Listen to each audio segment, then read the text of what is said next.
شريك له وأشهد أن محمدا عبده ورسوله الذي لا نبي ولا رسول بعده اللهم فصل وسلم على حبيبنا المصطفى محمد وعلى آله وأصحابه أجمعين أما بعد. Bapak, Ibu, jamaah salat maghrib yang dimuliakan Allah Subhanahu wa taala. Marilah kita senantiasa bersyukur kepada Allah atas limpahan rahmat, hidayah, taufik dan inayahnya, termasuk perlindungannya. Kita semuanya sampai detik ini masih diberikan oleh Allah kekuatan, kesempatan untuk terus mengisi hari-hari kita dengan beribadah kepada Allah. Mudah-mudahan seluruh rangkaian ibadah kita kiranya Allah berkenan menerimanya sebagai pemberat timbangan kebaikan kita kelak di yaumil hisab. Amin Allahumma amin. Salawat dan salam marilah tetap kita sampaikan kepada baginda Nabi besar Muhammad sallallahu alaihi wasallam, keluarga beliau yang beriman, para sahabat-sahabatnya, para tabi'in, para tabi'in tabi'in dan seluruh generasi umat Islam ini sampai hari kiamat nanti. Jamaah sekalian yang dimuliakan Allah Subhanahu wa taala, setelah jeda beberapa waktu, alhamdulillah malam hari ini kita bisa mulai kembali ngaji fikih 4 mazhab kita dari kitab Bidayatul Mujtahid wa Nihayatul Muqtasid, karya dari Ibnu Rushd yang dikenal dengan Ibnu Rushd rahimahullah. Mudah-mudahan pada saat kita mengkaji sebuah kitab, mohon kita juga sisipkan dalam diri kita, dalam hati kita untuk mendoakan penulisnya gitu ya. Mudah-mudahan beliau kiranya senantiasa dirahmati oleh Allah, diberikan kelapangan dalam kuburnya, dan mudah-mudahan kitab yang kita kaji ini menjadi jariah beliau. Amin ya. Kita lanjutkan kemarin terakhir masih bab niat ya. Sekarang kita masuk di tentang wudu. Al-qaulu fi ghuslil yadi qabla idkhaliha fi ina'il wudu. Jadi sebelum berwudu itu Nabi seringkali mencuci kedua tangannya. Ya, mencuci kedua tangannya sebelum membasuh mukanya. Nah, apakah mencuci kedua tangan ini itu termasuk hal yang wajib dalam wudu? Nah, itu yang jadi permasalahan di bab ini ya. Di sini disampaikan ikhtalafal fuqaha fi ghuslil yadi qabla idkhaliha fi ina'il wudu. Jadi para ahli fikih berbeda pendapat terkait dengan mencuci tangan sebelum berwudu itu ya. Fadhahaba qaumun annahu min sunanil wudu bi itlaq. Satu pendapat mencuci kedua tangan sebelum wudu itu termasuk sunnah-sunnah wudu secara mutlak. Artinya ada alasan atau tidak ada alasan, kita disunnahkan untuk mencuci kedua tangan dulu sebelum masuk ke rukun wudu gitu ya. Nah, meskipun kita sudah yakin tangan kita sudah bersih gitu ya. Jadi dalam kondisi apapun kita disunahkan untuk mencuci tangan dulu. Nah, itu bagian dari Masya Allah Islam ini sangat memperhatikan bab kebersihan gitu ya. An-nadzafatu minal iman gitu ya. Dan kemudian innallaha yuhibbul mutatahhirin. Dan di akhir wudu ada kita sering kali berdoa gitu kan. Allahumma ja'alni minat tawwabin wa ja'alni minal mutatahhirin. Jadi bab kebersihan sebenarnya secara teori anjuran Islam Nabi Muhammad itu untuk senantiasa kita dalam kondisi bersih. Tidak hanya pada saat PPKM seperti ini. Ada kebersihan ya. Sejak awal kita sudah terdorong oleh keimanan kita sebenarnya untuk hidup bersih. Kemudian itu pendapat dari Imam Malik dan Syafi'i. Jadi mazhab Maliki dan Syafi'i mencuci tangan itu adalah bagian dari sunnah wudhu. Mau sedang kotor atau sudah bersih tetap dicuci. Dan ada ibadah pahala sunnahnya. Kemudian pendapat yang kedua itu mustahabun lisyaki fi taharati yadihi. Itu sunnah bagi orang yang ragu-ragu. Tapi bagi yang sudah yakin tangannya bersih, tidak mencuci tangan tidak apa-apa. Nah, ini juga salah satu dari riwayat lain dari Malikiyah, Imam Malik ya. Jadi Imam Malik punya dua pendapat dalam hal ini. Pendapat pertama, beliau mensunnahkan secara mutlak. Pendapat kedua dari mazhab Maliki ini adalah bagi yang orang ragu-ragu, dia disunnahkan untuk mencuci tangan ya. Nah, sementara menurut pendapat yang ketiga, mencuci tangan ini hukumnya wajib bagi orang yang bangun tidur. Ya. Ini pendapat mazhab Dawud Az-Zahiri yang pernah saya singgung sebelumnya, mazhab Zahiriyah ya, yang memahami teks lebih kepada tekstual dari redaksi ayat maupun hadis, tidak memahami dari sisi makna kontekstualnya. Dawud dan rekan-rekannya. Kemudian pendapat yang keempat, ada yang membedakan antara kalau tidur malam, bangun tidurnya wajib mencuci, tapi kalau tidur siang tidak wajib. Nah, kenapa ada perbedaan seperti ini? Yang membedakan antara tidur malam dan tidur siang itu adalah mazhab Hambali ya.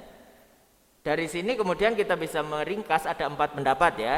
Yang pertama adalah sunnah secara mutlak, mazhab Maliki dan Syafi'i. Kemudian yang kedua, sunnah bagi yang ragu-ragu tangannya kotor. Pendapat ketiga, wajib bagi yang bangun tidur. Pendapat keempat, wajib bagi yang bangun tidur dari malam hari dan tidak wajib tidur siang hari. Nah, apa yang menjadi dasar perbedaan mereka itu? Nah, adalah hadis Nabi Muhammad SAW. Beliau pernah bersabda, "Idzastaiqadha ahadukum min naumihi fal yaghsil yadahu qabla an yudkhilaha fil ina." Jika seorang di antara kalian itu bangun tidur, ya, maka hendaknya ini fal yaghsil ini perintah ya, fi'il amr. Sebelum memasukkan tangan ke bejana atau bak mandi itu dicuci tangan dulu ya, cuci tangan. Kenapa? Fa inna ahadakum di sini disebutkan ilahnya atau sebabnya ya. Karena salah satu dari kalian itu tidak tahu pada saat tidur itu di mana ini tangan ini berada gitu ya. Kita tidak tahu gitu ya.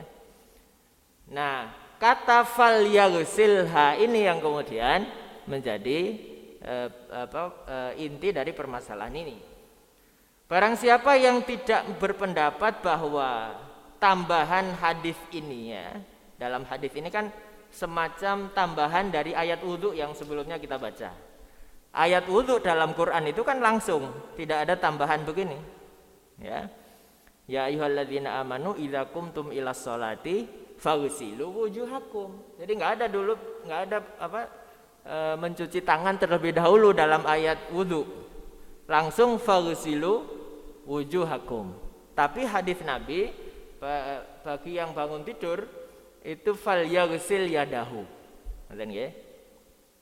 Nah, bagi yang menganggap hadis ini tidak bertentangan dengan ayat ya, maka redaksi perintah dalam hadis ini itu dibawa kepada makna zahirnya. Karena keduanya tidak bertentangan, maka saling melengkapi. Maka perintah di hadis ini juga diwajibkan gitu ya.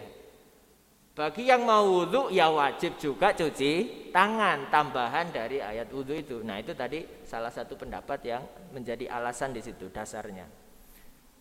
Maka wa ja'ala dzalika fardhan min furudil wudu. Karena tidak bertentangan, maka hadis ini dianggap menambahkan hukum kepada ayat wudu tadi. Barang siapa yang memahami bahwa untuk alasan yang mazhab yang lain, faman fahima min haula min lafzil bayat naumul laili aujaba dzalika min naumil laili faqat. Nah, barang siapa yang memahami bahwa hadis ini itu lebih dekat kepada tidur di malam hari, maka mencuci tangan itu hanya wajib bagi orang yang setelah bangun dari tidur malam hari, ya. Karena redaksi ujung hadisnya la yadri aina batat yaduhu. Batat itu bermalam, ya, di mana tangannya singgah di malam hari gitu ya, pada saat tidur. Berarti tidur siang tidak masuk dalam ini. Itu mazhab Hambali tadi ya. Kemudian jamaah sekalian, wa man lam yafham minhu dzalik wa inna ma fahima minhu naum faqat aujaba dzalika ala kulli mustaiqid min naumin nahar au lail, ya. Barang siapa yang tidak memahami begitu, cara pemahamannya berbeda, maka diambil kata tidur umumnya saja. Pokoknya bangun tidur harus nyuci tangan sebelum wudu. Kalau dari terjaga enggak tidur enggak apa-apa, enggak usah ya. Tapi pendapat yang lain, alasan dari pendapat yang lain, wa man ra'a anna baina hadhihi ziyadah wal ayah ta'arudun. Barang siapa yang memahami bahwa antara ayat wudu dengan hadis ini seakan bertentangan gitu ya. Idza kana dhahirul ayah al maksud minhu hasru furudil wudu, dan memahami bahwa dalam ayat itu adalah pembatasan fardu dalam wudu, maka hadis tambahan ini tidak dimasukkan dalam fardu, tapi dimasukkan dalam sunnah-sunnah wudu, gitu ya. Gitu ya. Jelas nggih? Gitu ya. Jadi makanya perlu kita memahami, kita kira-kira lebih kita yakin yang mana katanya dari cara mereka memahami ayat dan hadis ini ya. Kana wajhul jam'i bainahuma indahu an yukhrijal lafdzul amri an dhahirihi wa huwal wujub ilan nadbi.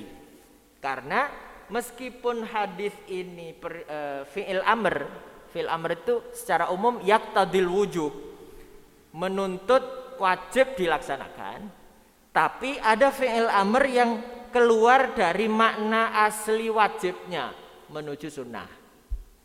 Nah, pendapat yang tadi Imam Syafi'i dan Imam Malik ya, itu lebih kepada yang mensunnahkan. Jadi fal yaghsil ini tidak wajib, sunnah saja, gitu ya. Sunnah saja. Jadi keluar dari makna asli redaksi fi'il amr wajib menuju an-nadab, sunnah. Wa man ta'akkada 'indahu hadzal nadab limutsabaratihi alaihi salatu wassalam, barang siapa yang meyakini bahwa sunnahnya itu karena Nabi seringkali melaksanakan, jarang sekali Nabi meninggalkan nyuci tangan itu. Jadi sering melaksanakan, meskipun kita tahu kondisi zaman itu ya, air itu kan tidak pakai keran begitu ya, nggak nyepak istilahnya. Mungkin masih pakai bejana atau apa sedikit, tapi Nabi mesti cuci tangan gitu ya, cuci tangan ya. Nah, maka itu dimasukkan kepada sunan tadi. Nah, keluar dari wajib karena tidak masuk dalam ayat, tapi masuk ke sunnah-sunnah wudu karena Nabi sering kali melaksanakan. Nah, wa man lam yata'akkad anhu hadzal nadab qala inna dzalika min jinsil mandub wal mustahab. Wa haula'i waslul yadi indahum bihadhil hal idza tayaqqanat taharatuha. Terus alasan yang mazhab yang lain, jika seseorang sudah meyakini kesucian tangannya, maka itu ya sunnah gitu kan. Wa man lam yafham minha ula minal hadits illa tujib indahu an yakuna min babil khas urida bihil am kana dzalika indahu manduban lil mustaqid minan naumi faqat. Barang siapa yang menyebutkan, yang memahami bahwa urida khas ya, ada khos ada am ya. Yang Quran ini kan sudah disebutkan secara khusus ya. Kemudian mencuci tangan itu am gitu kan. Disebutkan di sini am.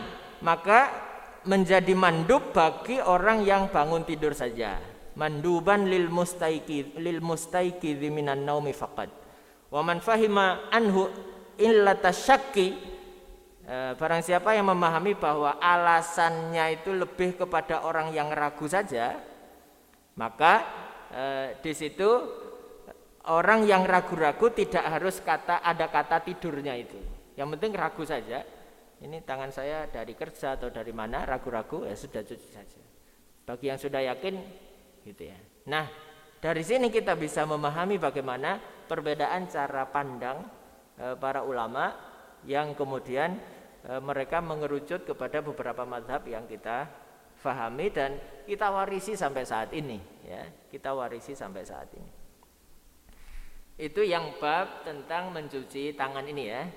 Jadi kita sudah tahu masing-masing alasan dari 4 pendapat itu. Kemudian yang bab berikutnya, hukum dari berkumur dan memasukkan air ke hidung. Ya. Ini juga sama, mirip dengan bab mencuci tangan ini. Karena berkumur dengan memasukkan air ke hidung itu tidak masuk di ayat wudu ya. Tapi Nabi seringkali melaksanakan ya. Di antaranya di sini yang pertama, ikhtalafu fil madmadah wal istinsyak fil wudu ala salasah.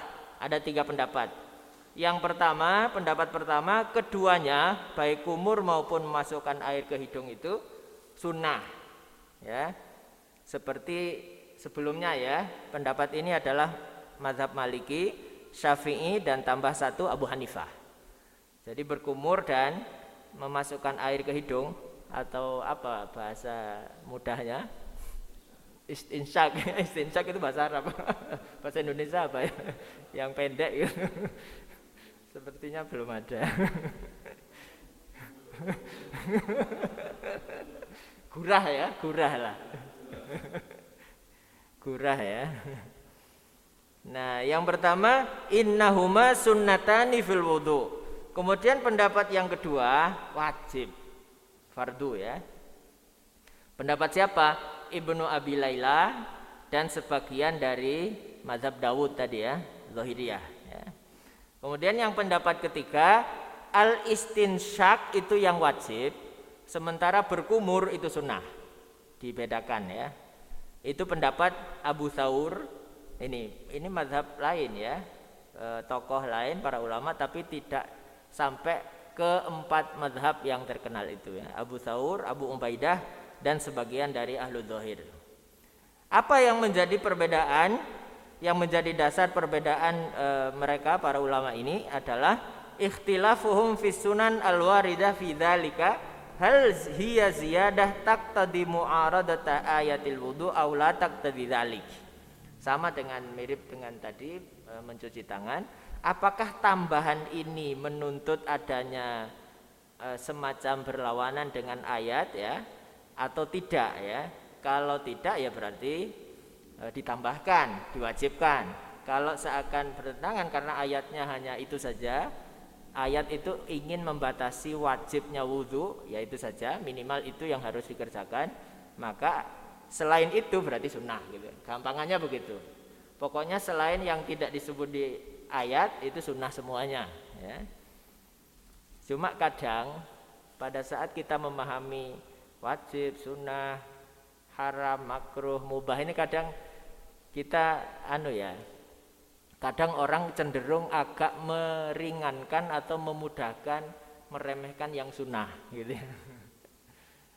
Padahal memang secara definisi wajib itu adalah harus dikerjakan dan kalau dikerjakan berpahala, kalau ditinggalkan dosa.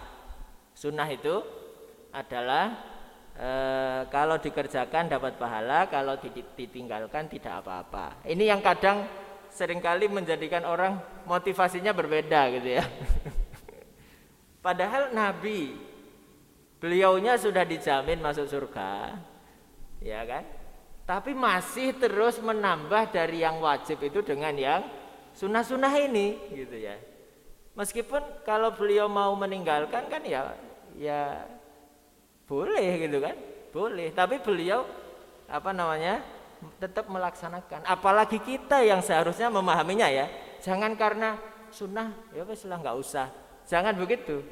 Toh nggak ada dosa gitu kan. Kalau kita meninggalkan sunnah, jangan begitu cara berpikirnya. Bagaimana? Kira-kira yang wajib yang kita lakukan itu sudah sempurna belum ya? Gitu ya. Kalau kira-kira kita merasa bahwa yang wajib saja itu belum sempurna, ya kita akan bersemangat untuk melaksanakan yang sunnah. Karena mudah-mudahan yang sunnah yang kita laksanakan itu bisa melengkapi yang kurang dari yang wajib itu. Kalau misalnya yang wajib itu ada yang kurang terus dicari sunnahnya nggak ada, ini kan ya eman-eman gitu. Eman-eman ya. Meskipun secara definisinya memang sunnah ya berpahala kalau dilaksanakan dan tidak apa-apa kalau ditinggalkan. Sama juga makruh juga begitu, dengan haram itu juga begitu. Kadang orang cenderung memudahkan yang makruh, makruh nggak apa-apa gitu. Tapi tadi ya, kalau sekiranya itu lebih dekat ke haramnya, mending kita tinggalkan aja. Itu bab sisi lain ya, bukan, makanya hukum kadang tidak hitam putih ya. Jadi perlu ada sisi yang diangkat oleh Imam Ghazali di Ihya Ulumuddin itu lebih kepada fikih hati. Kira-kira lebih dekat ke yang haram, mending kita cabut aja. Itu kadang fikih hati di situ. Meskipun secara hukum belum tentu haram, tegas haram belum tentu, gitu kan. Sama sekalian yang dimuliakan Allah Subhanahu wa taala. Kemudian faman ra'a anna hadhihi ziyadah in humilat 'alal wujub iktadat mu'aradatul ayah id al maksud minal ayah taksil hadzal hukum wa tanbihihi akhrajaha min babil wujub ila babin nadab. Nah ini sama kira-kira tadi alasannya, saya agak persingkat. Kemudian apa alasan yang menjadi kok dibedakan antara berkumur dengan gurah tadi ya, atau memasukkan air ke hidung? Karena ada hadis Nabi khusus untuk yang ya kumur sendiri, kemudian toh tadi min sunanil wudu, tidak masuk di fardunya wudu ya. Tidak masuk di fardunya wudu. Itu istinsyak ya. Dan mudah-mudahan kita bisa mengamalkan ya. Dan itu bagian dari sunnah beliau dan sekarang malah dianjurkan untuk membersihkan virus-virus yang sedang masuk di sini. Memang Allah ciptakan rambut-rambut hidung ini untuk menyaring virus-virus yang masuk itu. Dan kemudian istinsyak itu mengeluarkan yang masih ada di sini ya. Bersarang di rambut-rambut itu dikeluarkan dengan istinsyak. Sehari 5 kali minimal dengan sholat wajib kita, insya Allah bersih nih. Insya Allah bersih. Wallahualam shawab. Cukup nggih? Mudah-mudahan pembahasan malam hari ini bermanfaat dengan 3 masalah tadi. Dan marilah kita tutup dengan doa. Mudah-mudahan ilmu yang kita pelajari kiranya Allah berkenan menjadikan ilmu yang bermanfaat. Amin Allahumma amin. A'udzubillahi minasyaitonirrajim. Bismillahirrahmanirrahim. Alhamdulillahirabbil alamin. Hamdan syakirin, hamdan na'imin, hamdan yuafi ni'amahu wa yukafi mazidah. Ya Rabbana lakal hamdu kama yanbaghi li jalali wajhikal karim wa li 'azimi sultanik. Allahumma shalli wa sallim ala sayyidina Muhammadin wa ala alihi wa sahbihi ajma'in wa alaina ma'ahum bi rahmatika ya arhamar rahimin.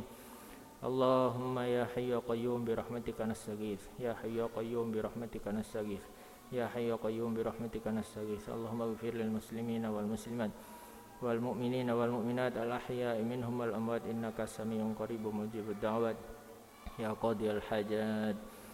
Allahumma sallimna wal muslimin wa afina wal muslimin wa ashfi mardana wa mardal muslimin warham mautana wa mautal muslimin bi rahmatika ya arhamar rahimin. Allahumma anfa'na bima 'allamtana wa 'allimna ma yanfa'una warzuqna 'uluman tanfa'una. Allahumma inna nas'aluka 'ilman nafi'a wa rizqan wasi'a wa shifaa'an min kulli da'in wa saqamin Rabbana taqabbal minna innaka antas samiul alim wa tub 'alaina innaka antat tawwabur rahim. Rabbana atina fid dunya hasanah wa fil akhirati hasanah wa qina adzabannar. Wa sallallahu ala sayyidina Muhammadin wa ala alihi wa sahbihi ajmain. Subhana rabbika rabbil izzati amma yasifun wa salamun alal mursalin. Walhamdulillahi rabbil alamin.